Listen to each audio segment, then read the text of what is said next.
మహాకుంభమేళా ఎందుకు జరుపుకుంటాం? ప్రయాగ్రాజ్, హరిద్వార్, ఉజ్జయిని, నాసిక్లోని ప్రదేశాల్లోనే ఎందుకు జరుపుకుంటాం? మాఘమాసంలో జరుపుకునే మాఘమేళాకి కుంభమేళాకి ఏదైనా సంబంధం ఉందా? ఈ కుంభమేళా పునర్నిర్మించడంలో ఆదిశంకరాచార్యులు ఏమైనా కాంట్రిబ్యూట్ చేశారా? అఖాడాలంటే ఏమిటి? అఖాడాలు ఎన్ని రకాలు? వీటిని ఎన్ని రకాలుగా విభజించారు? ఈ కుంభమేళా జరుపుకునే ప్రదేశాలకి అఘోరాలు, నాగసాధువులు, అఖాడా సాధువులు, హిందూ భక్తులు ఎందుకు ఎక్కువగా వెళ్తుంటారు? ఇలాంటి ఇంట్రెస్టింగ్ విషయాలతో ఈ వ్లాగ్ కొనసాగుతుంది. స్కిప్ చేయకుండా చూడండి. క్షీరసాగర మదనంలో చివరకు ఒక కుంభంలో అమృతం బయటకు వచ్చినప్పుడు అమృతం కోసం దేవతలకు అసురులకు మధ్య 12 రోజుల పాటు భీకరమైన యుద్ధం జరిగింది. ఇది భూలోక కాలమానం ప్రకారం 12 సంవత్సరాలకు సమానం. ఆ సమయంలో కుంభంలో ఉన్న అమృతం అసురులకు దొరకకుండా బృహస్పతి, సూర్యుడు, చంద్రుడు, శనిదేవుడు కుంభంలో ఉన్న అమృతంతో పరారైతుంటే అసురులు ఆ నలుగురిని వెంబడించారు. అలా బృహస్పతి, సూర్యుడు, చంద్రుడు, శనిదేవుడు పరిగెడుతున్నప్పుడు 4 అమృతం చుక్కలు భూమి మీద పడ్డాయి. ఆ అమృతం పడిన ప్రదేశాలే ప్రయాగ్రాజ్, హరిద్వార్, ఉజ్జయిని, నాసిక్ అని హిందూ పురాణాలు చెబుతున్నాయి. అందుకనే కుంభమేళా ఈ 4 ప్రదేశాల్లోనే జరుపుతారు. ప్రయాగ్రాజ్ లో గంగా, యమున, సరస్వతి నదుల సంగమంలో, హరిద్వార్ లో గంగా నది తీరంలో, ఉజ్జయినిలో క్షిప్రా నది తీరంలో, నాసిక్ లో గోదావరి తీరంలో ఈ ఉత్సవం నిర్వహించబడుతుంది. కాకపోతే ప్రయాగ్రాజ్, హరిద్వార్, ఉజ్జయిని, నాసిక్ ప్రదేశాల్లో ఏదో ఒక్క ప్రదేశంలో మాత్రమే పూర్ణ కుంభమేళా ఉత్సవం ప్రతి 12 సంవత్సరాలకు ఒకసారి నిర్వహిస్తారు. కుంభమేళాని మెయిన్ గా 3 రకాలుగా జరుపుకుంటాం. 1 పూర్ణ కుంభమేళా, 2 అర్ధ కుంభమేళా, 3 మహాకుంభమేళా. 1వది పూర్ణ కుంభమేళా. ప్రతి 12 సంవత్సరాలకి ఒకసారి బృహస్పతి, సూర్యుడు, చంద్రుని ఖగోళ స్థితిని ఆధారంగా నిర్ణయించి ప్రయాగ్రాజ్, హరిద్వార్, ఉజ్జయిని లేదా నాసిక్ లోని ఏదో ఒక్క ప్రదేశంలో మాత్రమే కుంభమేళాను నిర్వహిస్తారు. ఈ 4 ప్రదేశాల ఎంపికకు ఖగోళ పరిస్థితులు ఎలా తోడ్పడతాయో తెలుసుకుందాం. బృహస్పతి కుంభరాశిలో, సూర్యుడు మేషరాశిలో, చంద్రుడు అశ్విని, భరణి, కృతిక, రోహిణి నక్షత్రాల్లో ఉన్నప్పుడు హరిద్వార్ లో నిర్వహిస్తారు. గంగా నదిలో స్నానం చేయడం వల్ల పాప విమోచనం కలుగుతుందని భక్తుల నమ్మకం. బృహస్పతి మేషరాశిలో, సూర్యుడు మకర రాశిలో, చంద్రుడు రోహిణి లేదా మృగశిర నక్షత్రాల్లో ఉన్నప్పుడు ప్రయాగ్రాజ్ లో నిర్వహిస్తారు. త్రివేణి సంగమంలో స్నానం చేస్తే మోక్ష ప్రాప్తికి దారి తీస్తుందని భక్తుల విశ్వాసం. బృహస్పతి సింహరాశిలో, సూర్యుడు మేషరాశిలో, చంద్రుడు ముఖ లేదా పుబ్బా నక్షత్రాల్లో ఉన్నప్పుడు ఉజ్జయినిలో నిర్వహిస్తారు. క్షిప్రా నదిలో స్నానం చేస్తే మోక్షానికి దారి తీస్తుందని భక్తుల నమ్మకం. బృహస్పతి కర్కాటక రాశిలో, సూర్యుడు కర్కాటక రాశిలో, చంద్రుడు పునర్వసు లేదా పుష్యమి నక్షత్రాల్లో ఉన్నప్పుడు నాసిక్ లో నిర్వహిస్తారు. గోదావరి నదిలో స్నానం చేస్తే పాప విమోచనం జరుగుతుందని భక్తుల నమ్మకం.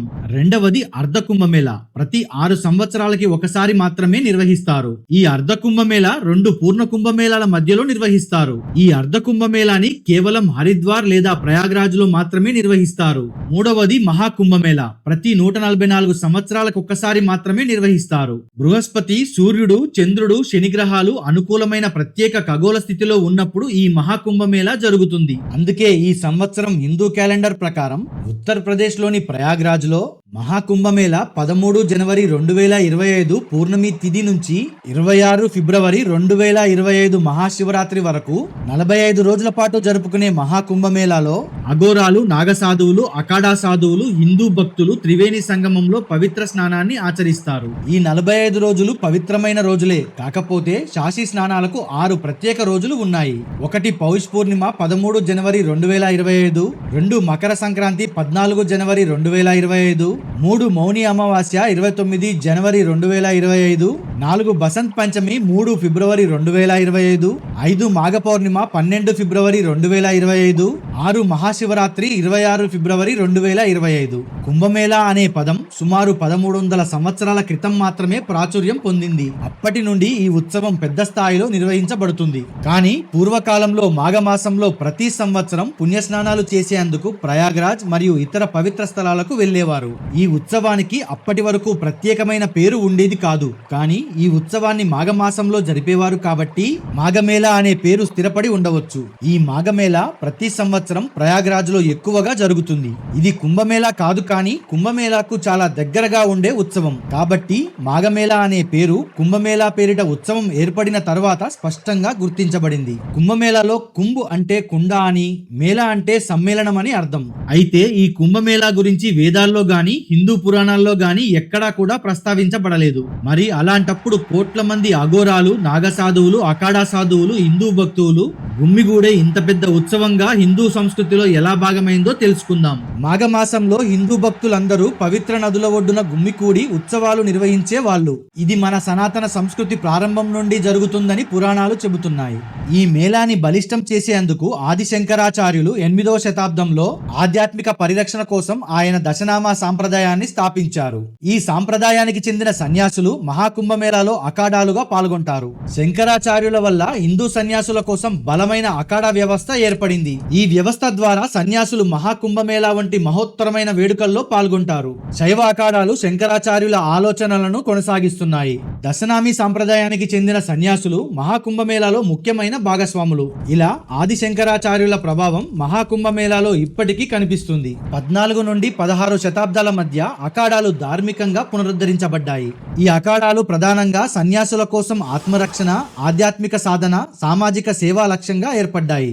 భారతదేశంలోని 14 అఖాడాలు మహాకుంభమేళాలో పాల్గొంటున్నాయి. ఈ అఖాడాలని 4 ప్రధాన విభాగాలుగా విభజించారు. 1 శైవ అఖాడాలు, 2 వైష్ణవ అఖాడాలు, 3 ఉదాసీన అఖాడాలు, 4 కిన్నర అఖాడా. మొదటిది శైవ అఖాడాలు. పరమశివుణ్ణి ప్రధాన ఆరాధ్య దేవుడిగా కొలుస్తాయి. ఈ విభాగానికి చెందిన 7 అఖాడాలు ఉన్నాయి. అందులో జూనా అఖాడా, నిరంజన్ అఖాడా, అతుల్ అఖాడా, మహానిర్వాహిని అఖాడా, ఆనంద్ అఖాడా, ఆవాహన్ అఖాడా మరియు అగ్ని అఖాడా. రెండవది వైష్ణవ అఖాడాలు. శ్రీ మహావిష్ణువుని మరియు ఆయన అవతారాలను ఆరాధ్య దేవుడిగా కొలుస్తాయి. ఈ విభాగానికి చెందిన 3 అఖాడాలు ఉన్నాయి. అందులో దిగంబర్ అఖాడా, నిర్వాహిని అఖాడా మరియు నిర్మోహి అఖాడా. మూడవది ఉదాసీన్ అఖాడాలు. నిర్గుణ భక్తిని మరియు వేదాంత అధ్యయనాన్ని ప్రధానంగా పాటిస్తాయి. ఈ విభాగానికి చెందిన 3 అఖాడాలు ఉన్నాయి. అందులో బడా ఉదాసీన్ అఖాడా, నయా ఉదాసీన్ అఖాడా, నిర్మల్ అఖాడా.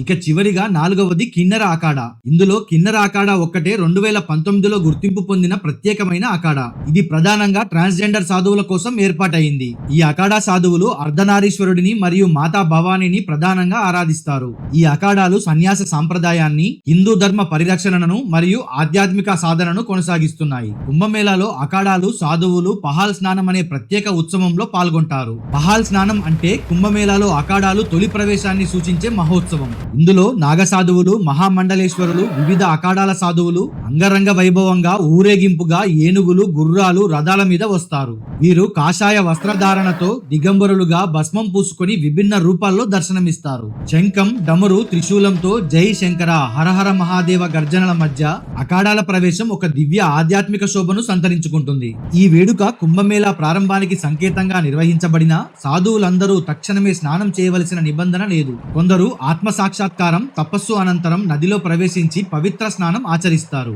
మరికొందరు ప్రత్యేక స్నాన తేదీలకు అనుగుణంగా తమ పవిత్ర స్నానాన్ని నిర్వర్తిస్తారు. ఈ 14 అఖాడాలు భారతీయ ఆధ్యాత్మికత, భక్తి, ధర్మ పరిరక్షణకు ప్రతీకలుగా నిలుస్తాయి. మహాకుంభమేళాలో వీటి భాగస్వామ్యం ఎంతో విశేషమైనది. మహాకుంభమేళాకు అఘోరాలు, నాగసాధువులు, అఖాడా సాధువులు, హిందూ భక్తులు ప్రధానంగా 3 ముఖ్య కారణాల వల్ల హాజరవుతారు. 1 పవిత్ర స్నానం, 2 ఆధ్యాత్మిక జ్ఞాన మార్పిడి, 3 సన్యాస దీక్ష. మొదటిది పవిత్ర స్నానంలో భక్తులు విశ్వసించేది ఏమిటంటే కుంభమేళాలో నదులలో స్నానం చేయడం ద్వారా తమ పాపాలు తొలగిపోయి మోక్షం పొందవచ్చు అనే విశ్వాసంతో కోట్లాది మంది భక్తులు ఈ ఉత్సవానికి హాజరవుతారు. రెండవది ఆధ్యాత్మిక జ్ఞాన మార్పిడిలో ప్రపంచ నలుమూలల నుండి అఘోరాలు, నాగసాధువులు, అఖాడా సాధువులు కుంభమేళాలో కలుసుకొని తమ ఆధ్యాత్మిక అనుభవాలు, సాధనా ఫలితాలను పరస్పరం పంచుకుంటారు. ఇది ఆధ్యాత్మిక చర్చలు, ఉపన్యాసాలు, ధ్యానం, యోగా సాధన వంటి కార్యక్రమాల ద్వారా జరుగుతుంది. మూడవది సన్యాస దీక్షలో సన్యాసం తీసుకోవాలనుకునే వ్యక్తులు కుంభమేళాను అత్యంత పవిత్రమైన సందర్భంగా భావిస్తారు. ఈ ఉత్సవంలో సన్యాస దీక్ష తీసుకోవడం ద్వారా భగవంతుని అనుగ్రహం పొందవచ్చని వారు నమ్ముతారు. ఈ 3 ప్రధాన విశిష్టతలే కుంభమేళాను ప్రపంచంలోనే అతిపెద్ద ఆధ్యాత్మిక ఉత్సవంగా నిలిపాయి.